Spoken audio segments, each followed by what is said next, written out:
I love the sound of falling snow. It's kind of like watching lightning or seeing a shooting star. It's just one of those unique things you have no control over that doesn't always present itself. But when it does, it's a treat. I'm not really the hiking type, but when it's snowing out, I just can't help myself.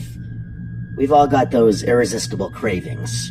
This happened during one of those snowy nights. I live in a woodsy area. It's not really in the woods per se, but it's close enough.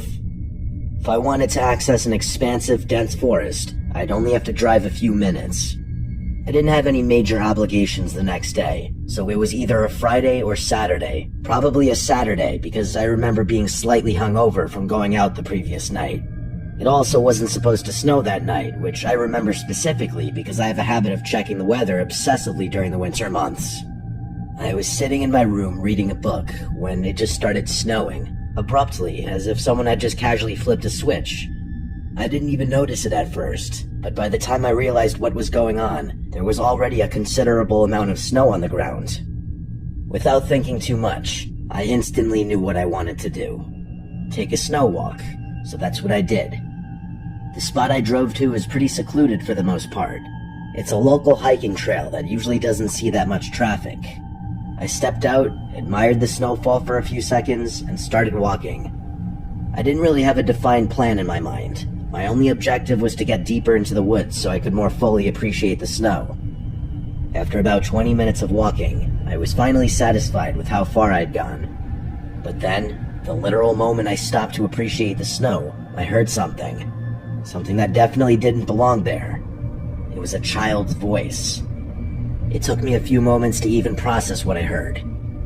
Just as I was telling myself my mind was playing tricks on me, I heard it again. The sound of a little boy yelling, "Hi!" I know that sounds pretty benign, but it was just so freaky in the moment. It was quite literally the last thing I was expecting to hear out there, all alone in those woods. The other unsettling thing about it was that I couldn't really tell where the voice had come from. It sounded like it could have come from a number of different directions, if that makes any sense. I whipped my head around, but there was no one there. I kept looking around frantically, but there was no one in sight. Just as I was about to head back to my car, I heard the voice again. It was definitely a little boy's voice, only this time, he said, "Up here, silly." Without even processing how freaky of a thing that is to say, I instinctively looked up, and there he was. There was a little boy who looked to be around 9 years old just sitting on a tree branch in a tree not too far away. It was the most bizarre thing. The boy was clearly bundled up for the cold, but how he managed to climb that tree, I had no idea. The lowest branch to the ground was at least 20 feet off the ground. Strangely, seeing him kind of calmed me down a little. It was almost like I had been afraid of not knowing where he was, as opposed to him being there. I walked over to the tree he was sitting on, keeping my eyes on him the entire time. He was smiling this really wide grin that reminded me of the expression someone who hadn't learned to smile yet would make. My sense of security started disappearing the more I looked around, though.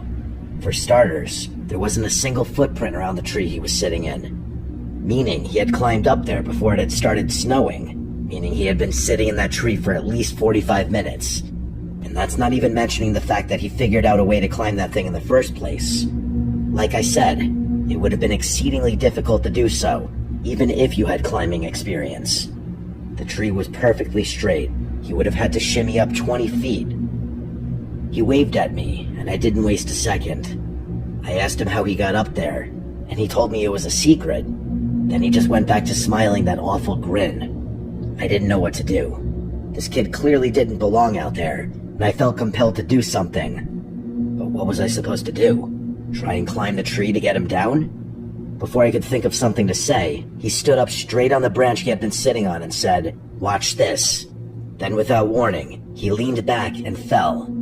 He fell what must have been at least 30 feet. I screamed. There was nothing else I could do. I watched in horror as he landed directly on his back with a gruesome thud. I thought he was dead. There's no way any amount of snow could have cushioned that fall. I ran over to him, but before I could reach him, he sprung up off the ground and started running away from me. It was impossible. Falling from that height should have been enough to kill him. I screamed again, this time out of shock, and I watched as he ran off deeper into the woods. Even with the bright snow on the ground, it was still dark enough for him to run out of sight. I don't know what came over me. Instead of doing the rational thing and turning around, I ran after him. I don't know why. I know myself. If a situation like that were to arise again, I'd turn around 99 times out of 10. But I guess this was just that one time. That's the only explanation I can come up with. I regained my composure and started following his footprints, knowing he couldn't have gotten far. After a few seconds of running, I started to hear him laughing. Cackling is a better word, honestly. It was really unsettling. It was like he was toying with me, playing a game while I was out there scared to death. His footprints passed a nearby tree, and as I was running past, I felt something latch onto my back. Before I could react, I was tumbling to the ground, and this kid was on top of me, clawing at my neck and shoulders. I started screaming and blindly grabbed at him, but he wasn't letting go. He started wailing too, and I could feel myself starting to bleed. He was tearing into my neck with his fingernails, and I thought he was going to blind me. I managed to stand back up, and with all my strength, I flung him over my shoulder. He hit the ground, immediately got up, and ran deeper into the woods, still laughing. This time I didn't chase him. If it weren't for the cuts on my neck and the blood on my hands, I might have just stood there forever. The cuts didn't feel that deep, but there was an uncomfortable amount of blood.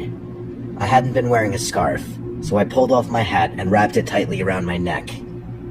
My hands were shaking and soaked with my own blood, and I was having a panic attack. The next 20 minutes are really fuzzy, probably because I was so terrified and I had lost so much blood. The next thing I remember is being in the back of an ambulance, and then after that, I remember talking to some police officers about what happened. I got the medical attention I needed and was asked to recount my story like 10 times. At the time, I didn't realize what was so unbelievable about it. I would only later learn that while I had been in the hospital, the police had searched the area and found nothing. What's worse, they allegedly followed my footprints and only found the one set, mine. I remember being so emotionally distraught when I found that out. I was furious at the thought that they hadn't searched the woods thoroughly. But why would they lie? By the time I was discharged from the hospital and done talking to police officers, I didn't have much energy to do anything other than sleep. I can't remember if this was the day after or 2 days after. Like I said, things got a bit fuzzy. But I eventually went back to that hiking trail. It had snowed considerably since then, so it wasn't too surprising to find that my footprints had been snowed in. I searched the entire forest. It must have taken me hours, but there was no sign anyone had been there. This is still one of the freakiest things that has ever happened to me or anyone I personally know.